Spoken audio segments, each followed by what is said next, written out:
자, 오늘 양시장 모두 아주 기분 좋게 상승으로 마감을 했습니다. 자, 국내는 이렇게 마감을 했고요. 저희가 좀 글로벌 시장을 살펴볼까 하는데 달러 인덱스가 90선이 붕괴가 됐습니다. 환율도 1060선 저점에서 계속 움직이는 모습이고요. 좀 전반적인 진단 한번 부탁드릴게요. 네, 우리 그 시장의 온통 관심은 코스닥에 쏠려 있죠. 그런 가운데 국내외적으로 특히 환율이 조금씩 현재 우리가 예상하지 않았던 방향으로 흘러가고 있습니다. 자, 그것을 그대로 좌시할 수는 없다는 것이죠. 그것과 관련된 현재 미연에 지금 현재 위험성이 좀 있습니다. 그런 위험성을 방지를 좀 할 필요가 있다 하는 관점에서도 더욱더 중요하게 봐야 되고요. 또 현재 우리 시장에 미치는 지수에 대한 영향 내지 시장 판도와 관련된 영향, 또 그와 연관된 어느 정도의 현재 영향을 받는 섹터 내지 종목군들이 있습니다. 그에 대한 판단을 할 때에도 반드시 이 환율은 체크가 돼야 될 것 같습니다.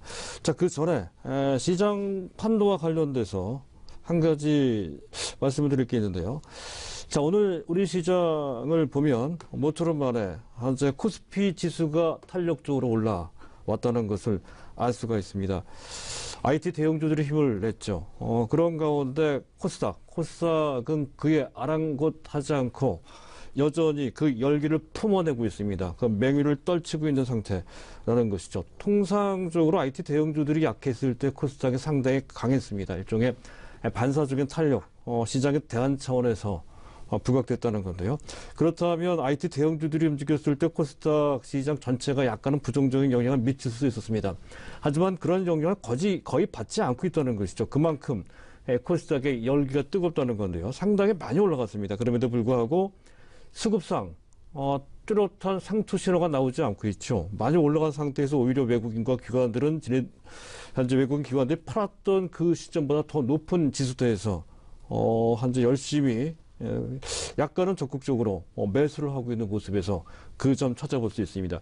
그런 점에서 추세적인 코스닥의 상황은 여전히 긍정적이다는 관점을 볼 필요가 있겠습니다. 하지만 부분적으로 또 제한적으로 일부 과열 신호가 나오고 있다는 것에서 적어도 판도상 변화가 있을 수 있다는 것에 대해서 체크를 해봐야 되고요. 그것과 연관돼서 다른 분야도 그런 기회가 주어질 수 있다는 관점에서 시장을 보는 그 폭을 이제부터는 조금은 넓혀서 보실 필요가 있다는 관점을 말씀드리고 싶습니다. 자, 이제 달러인데요. 달러가 그동안 많이 떨어졌습니다. 미국 경제가 상당히 좋죠. 또 미국의 현재 증시도 전 세계 증시 이끌 만큼 상당히 좋습니다.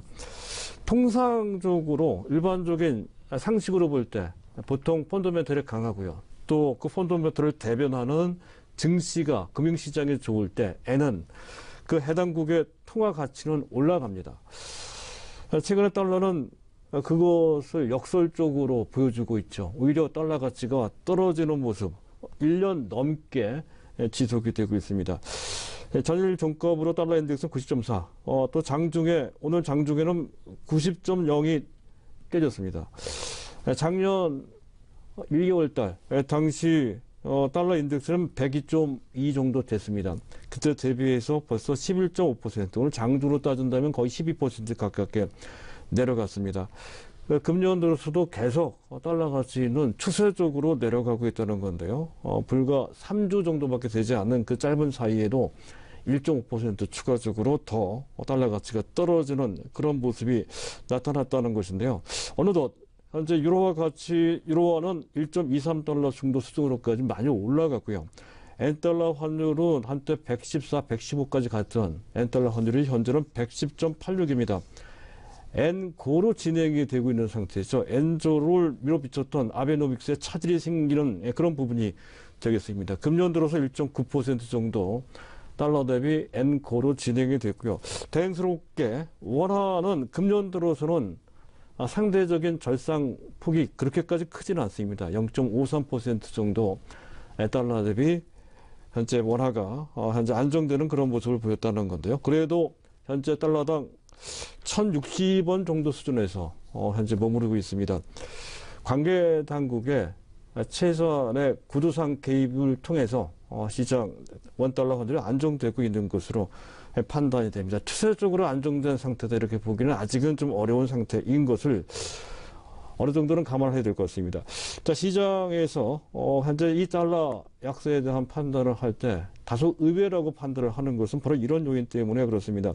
작년 연말이었던 건데요. 그동안 1년 가까이 달러 약세가 지속된 바 트럼프 정책에 꽂힌 감세 정책 그리고 현재 금리를 인상을 하죠.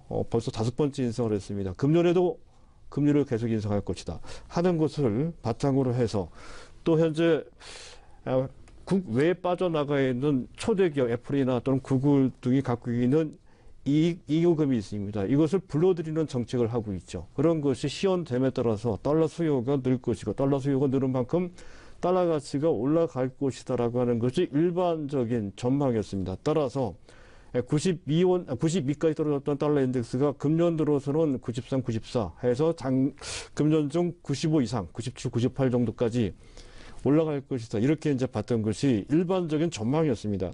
하지만 그렇게 흘러가지 않았다는 것이죠. 달러가 약세를 보이는 그 배경이 있는 것 같습니다. 그 배경을 지휘를 좀 할 필요가 있다는 건데요.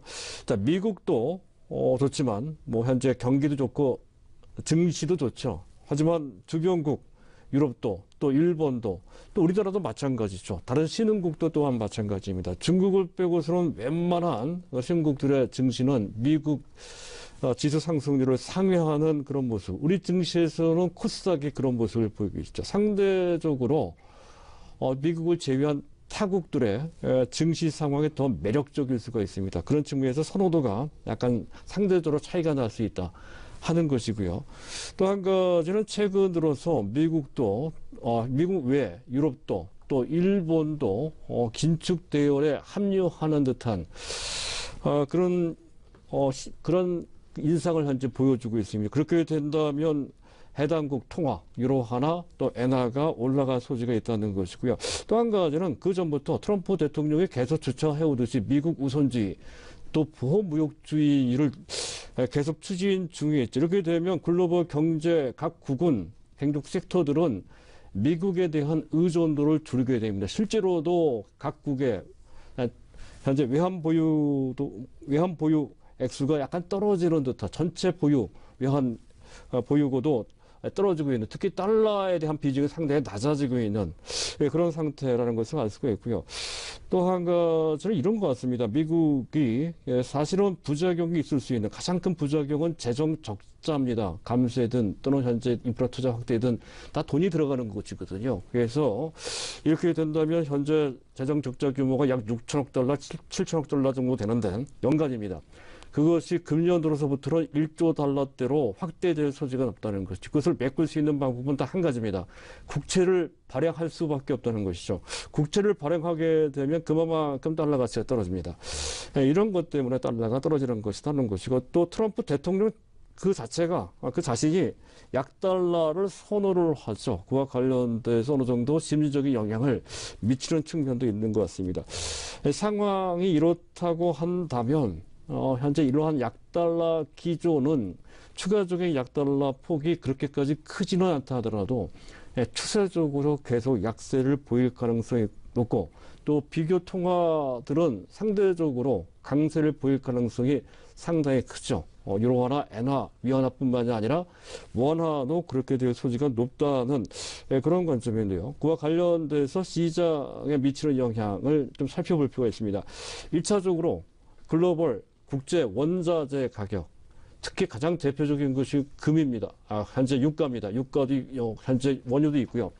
또 금도 있습니다. 구리나 또는 팔라듐이나 기타 니켈, 또 이런 원자재 기철금속 이런 쪽도 달러 표시 가격은 올라갈 소지가 상당히 크다는 것이 가장 대표적인 것이 금이었다는 것이고요. 또 유가도 그 영향을 받아서 추세적으로 계속 올라갈 소지가 높아진 측면이 있습니다. 그것과 관련된 증시에 미치는 영향도 살펴볼 필요가 있겠다는 것이고요. 또 한 가지 우리나라 수출과 관련돼서 특히 현재 원달러가 이제 내려가는 경우, 즉 원화 가치가 달러 대비 올라가는 경우에 수출에 상당한 지장을 주게 되죠. 두 가지 관점으로 봐야 됩니다.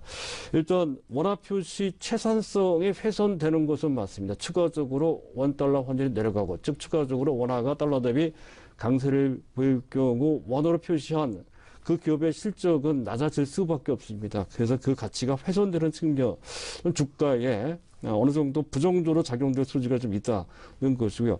다만 이런 것이 하나 있죠. 그동안 우리가 가장 크게 문제를 삼았던 것 중, 즉 환율과 관련된 문제 중에 하나가 엔화 대비 현재 원화 가치였습니다. 지금 현재 상으로 봤을 때 엔화 대비 원화 가치는 상대적으로 절하되는 듯한 분위기가 최근 몇 주 동안 지속이 되고 있습니다. 즉 엔화 가치 상승 속도가 오히려 원화 가치 상승 속도보다 더 큽니다. 이렇게 된다고 한다면 그와 관련된 상대적인 현재 가격 경쟁력, 특히 현재 일본과 무역 부분에 있어서 상당히 경합도가 높은 섹터가 있습니다. 그런 부분은 일본과 경쟁했을 때 가격 경쟁력이 오히려 그 전보다는 좀 나아질 수 있다는 것이죠. 가장 대표적인 것이 IT도 있고요. 또 현재 자동차도 이제 해당이 됩니다. 그전에 워낙 관련 피해주였던 건데요.